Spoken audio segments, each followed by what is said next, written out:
Les activités touristiques sont nombreuses et variées. Les vents dominants font le régal des passionnés de flight surf. Et pour les amateurs de jet ski, deux sociétés en ont fait leur spécialité. La rencontre avec les Raimentas est un grand moment. Le shark feeding au large, particulièrement impressionnant, ou à l'intérieur du lagon est très demandé. Le ray feeding ainsi que le bird feeding sont devenus un classique à ne pas manquer. Bien entendu, la plongée en bouteille fait de nombreux adeptes. Les quads ont également fait leur apparition sur les plages de sable blanc et les montagnes de Bora Bora sont l'objet de très jolies balades en 4x4. Voici plus en détail le développement de ces activités. Iriata et Natua sont à la tête d'une entreprise familiale qui propose des excursions en pirogue. Une de leurs spécialités est le shark feeding lagonaire qui commence très tôt le matin. Munis de palmes, masques et tubas, les visiteurs se campent derrière la corde tendue. Le déjeuner des requins est servi.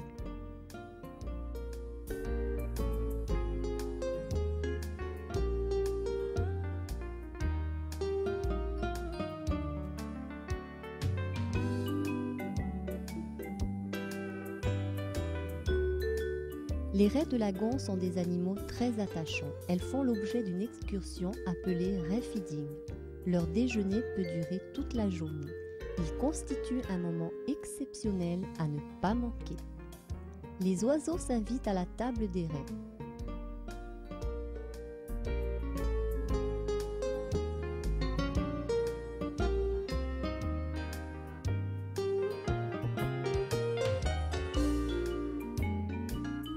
Le lagon de Bora Bora accueille dans les profondeurs de ses baies des Raimentas qui sont également très courtisés. Lors des plongées, elles font la joie des enfants, des parents et des photographes.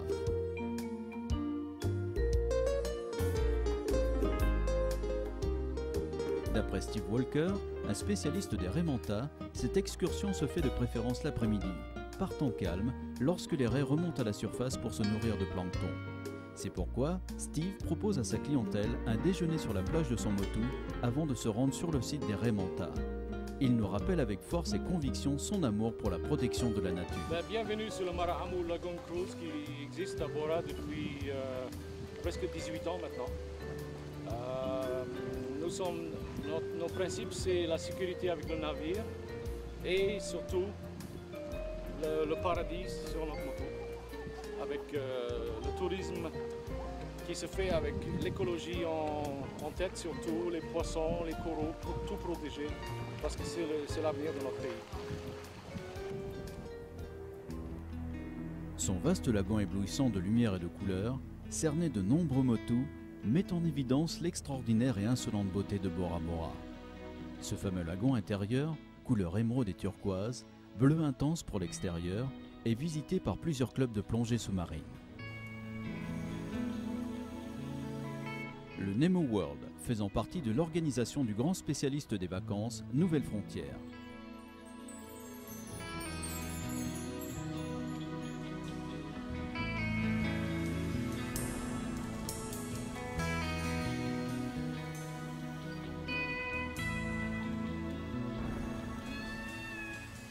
Le Bora Diving Center est installé dans le cadre magnifique de la baie de Matira.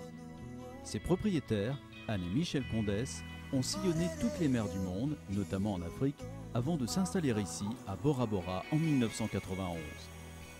Écoutons-les. Nous avons donc une équipe très sympathique de moniteurs de plongée. On est au nombre de 7 ou 8, ça dépend de la saison. Et aussi, on peut vous amener donc sur l'extérieur, voir les requins à citron, les requins gris, voir les tortues.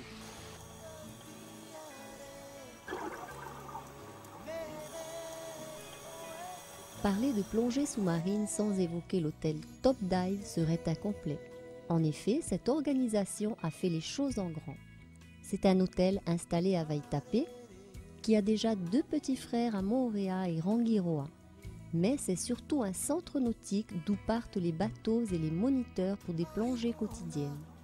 Les sites sont nombreux et très impressionnants.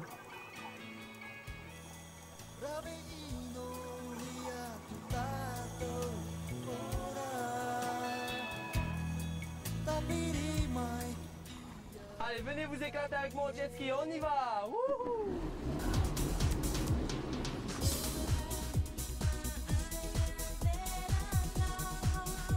Le jet ski est une activité très appréciée.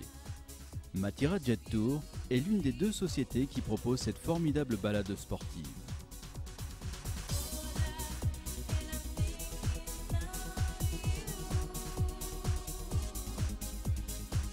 Le périple commence à partir de la plage de Matira. Il consiste en un tour de l'île de Bora Bora avec un arrêt rafraîchissement sur le motu Tahuari.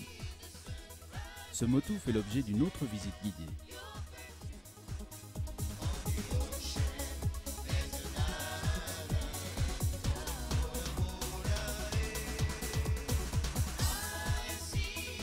Bora Bora fait partie des îles que le grand navigateur James Cook a très justement baptisées les îles sous le vent. En effet, les vents dominants sont les alizés. Ils peuvent souffler un vent soutenu à plus de 15 nœuds pendant plusieurs jours, ceci faisant le bonheur des fly-surfeurs.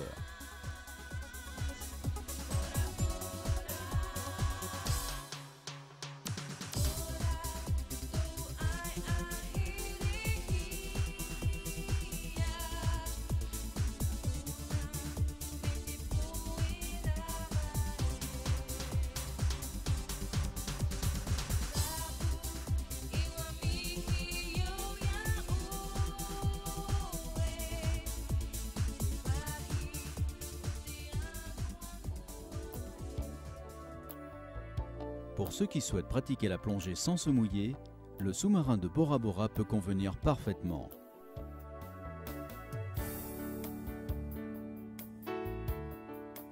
Cette nouvelle activité, digne des bandes dessinées de Hergé, est particulièrement séduisante pour les enfants de 7 à 77 ans.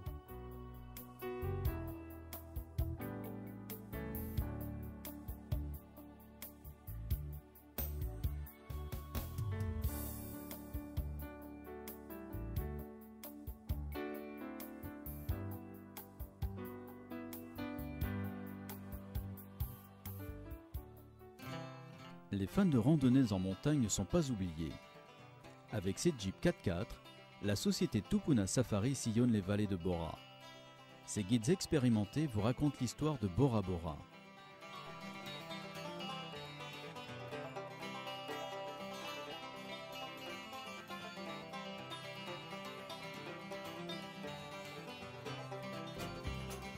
L'accent est mis sur l'ancienne présence des GI sur l'île.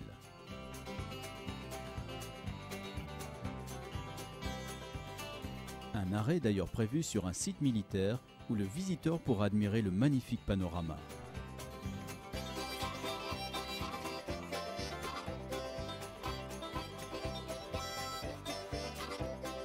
À l'occasion, il n'hésite pas à vous faire une démonstration de ce que l'on appelle le mariage de la vanille.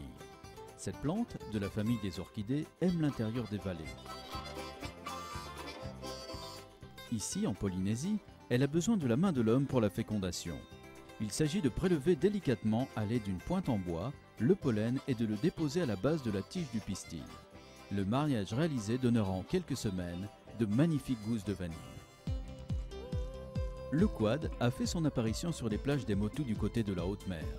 Ce mini 4x4 est très amusant et facile à conduire. Il nécessite tout de même un guide qui vous donnera les conseils indispensables pour une balade en toute sécurité.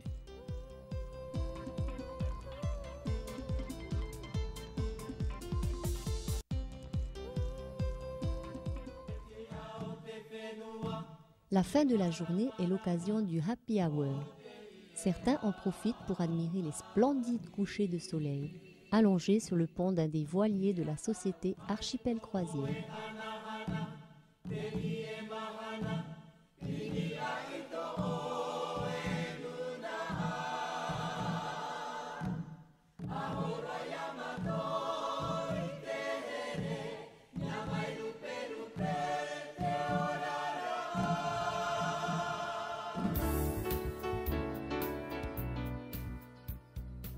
À Bora Bora, tout est plus beau, plus bleu, plus vif, plus intense qu'ailleurs.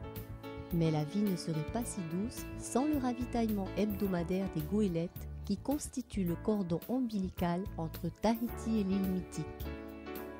Le quai de Wharepiti, situé dans la baie de Whanui, revêt une autre dimension lorsque le bateau est là.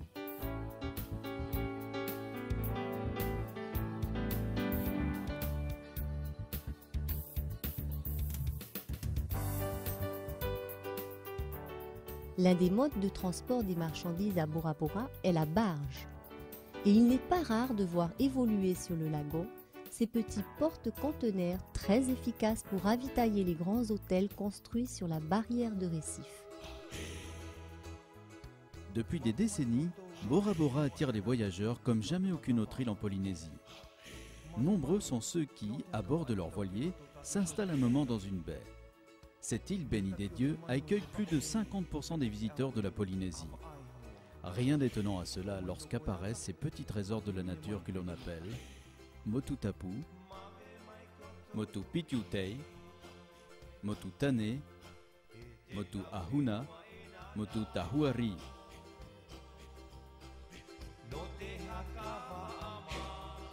Bora Bora aujourd'hui